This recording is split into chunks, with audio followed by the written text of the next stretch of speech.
നമസ്കാരം. ദക്ഷിണ കൊറിയൻ പ്രതിപക്ഷ പാർട്ടി നേതാവ് ലീ ജെ മ്യുങ്ങിന് കഴുത്തിൽ കുത്തേറ്റു. ബൂസാനിലെ പോർട്ട് സിറ്റിയിൽ ചൊവ്വാഴ്ചയാണ് സംഭവം. പുതുതായി വിമാനത്താവളം നിർമ്മിക്കുന്ന പ്രദേശം സന്ദർശിച്ച് മാധ്യമപ്രവർത്തകരോട് സംസാരിച്ച് നീങ്ങുമ്പോൾ മുന്നിലെത്തിയ ആൾ ലീയുടെ കഴുത്തിൽ കുത്തുകയായിരുന്നു. ഇതിന്റെ ദൃശ്യങ്ങൾ മാധ്യമങ്ങൾ പുറത്തുവിട്ടു.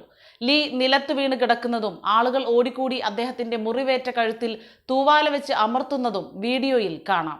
ലീ കാറിലേക്ക് കയറാൻ ശ്രമിക്കുമ്പോൾ അക്രമി ഇദ്ദേഹത്തോട് ഓട്ടോഗ്രാഫ് ചോദിച്ചെന്നും തുടർന്ന് കത്തിക്ക് സമാനമായ ആയുധം കൊണ്ട് ആക്രമിക്കുകയായിരുന്നുവെന്നും ദൃക്സാക്ഷി പ്രാദേശിക മാധ്യമത്തോട് പറഞ്ഞു. ലീയെ ഉടൻ തന്നെ ആംബുലൻസിൽ കയറ്റുകയും പിന്നീട് ഹെലികോപ്റ്റർ മാർഗം ആശുപത്രിയിലേക്ക് കൊണ്ടുപോകുകയും ചെയ്തെന്ന് വാർത്താ ഏജൻസിയായ യോൻഹബ് റിപ്പോർട്ട് ചെയ്തു. സംഭവ സ്ഥലത്ത് നിന്നും കൊണ്ടുപോകുമ്പോൾ അദ്ദേഹത്തിന് രക്തസ്രാവം ഉണ്ടായെന്നും എന്നാൽ ബോധം നഷ്ടപ്പെട്ടിട്ടില്ല എന്നും വാർത്താ ഏജൻസി പറഞ്ഞു. അക്രമിയെ അറസ്റ്റ് ചെയ്തതായി സൗത്ത് കൊറിയൻ വാർത്താ ഏജൻസി ചോസുൻ ഇൽബോ റിപ്പോർട്ട് ചെയ്തു. ഡെമോക്രാറ്റിക് പാർട്ടി തലവനായ ലീ 2022 പ്രസിഡന്റ് തിരഞ്ഞെടുപ്പിൽ കൺസർവേറ്റീവ് പാർട്ടിയുടെ യൂൻ സുക് യോലിനോട് പരാജയപ്പെട്ടിരുന്നു. സൗത്ത് കൊറിയയുടെ ചരിത്രത്തിലെ ഏറ്റവും വാശിയേറിയ തിരഞ്ഞെടുപ്പായിരുന്നു ഇത്.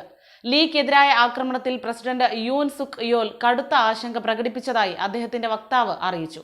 2027 പ്രസിഡന്റ് തിരഞ്ഞെടുപ്പിൽ ലീ മത്സരിച്ചേക്കുമെന്ന വാർത്തകൾ സജീവമായി പ്രചരിക്കുന്നതിനിടെയാണ് ആക്രമണം എന്നതാണ് ശ്രദ്ധേയം.